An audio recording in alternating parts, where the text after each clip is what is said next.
Stigli smo do ugnježdenih lista i sada bismo opet napravili ovde kao naslov ugnježdena lista, opet koristimo tag H4 da bi bili iste veličine kao ove stvari koje treba raditi danas. Bold, zatvorimo H4.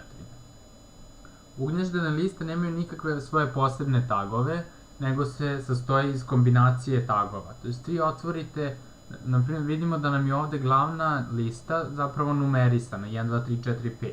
I onda otvaramo OL.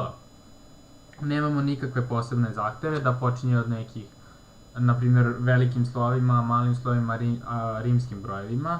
I onda možemo samo OL. Tag li Beograd, to je ovo prvo.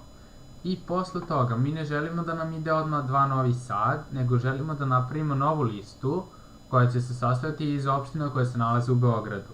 I želimo da ona bude ugnježdena i da bude nenumerisana. Odmah posle li Beograd otvaramo tag UL i za type stavljamo circle da bismo imali samo kružnicu ovu, to je prazan krug.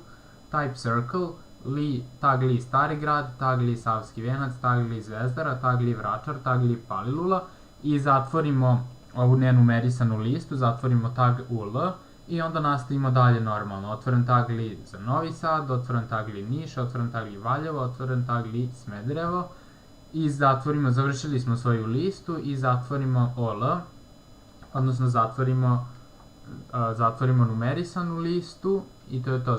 Samim tim smo zatvorili nabrajanje, ako nastavimo da pišemo, dole to više neće biti u listi.